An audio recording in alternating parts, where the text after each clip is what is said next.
మూడవ అవతారం గాయత్రీదేవి. వేద స్వరూపం గాయత్రీ మాత. అన్ని మంత్రాలకు మూలశక్తి గాయత్రీ మంత్రం.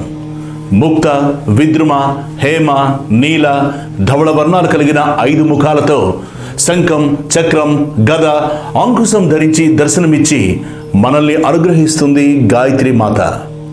గాయత్రి మంత్ర జపంతో చతుర్వేద పారాయణం చేసిన ఫలితం లభిస్తుంది. గాయత్రి ఉపాసనతో మంత్రసిద్ధి, బ్రహ్మజ్ఞానం కలుగుతాయి. ఈ అమ్మవారి అలంకారం ఆశ్వయుజ శుద్ధ తదియ అనురాధ నక్షత్రం రోజున చేస్తారు. తల్లిని మించిన దైవం లేదు, గాయత్రి మంత్రంను మించిన మంత్రం లేదని మహర్షులు చెబుతారు. గాయత్రి మంత్రం మొదటిగా ఋగ్వేదంలో చెప్పబడింది. గాయత్రి అనే పదం గయా మరియు త్రాయతి అనే పదములతో కూడుకుని ఉంది. గయాం త్రాయతే ఇది గాయత్రి అని ఆదిశంకరుల వారు తన భాష్యంలో వివరించారు. గయలు అనగా ప్రాణాలు అనర్థం, త్రాయతే అనగా రక్షించడం అనర్థం. కనుక ప్రాణముని రక్షించే మంత్రం గాయత్రి మంత్రం.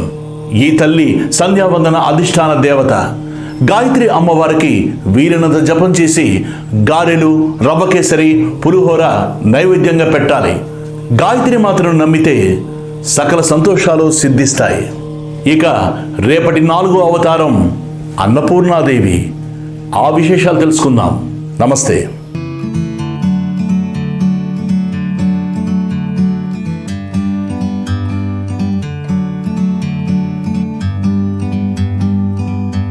Like a bird on a tree, I'm just sitting here. I got time, it's clear to see.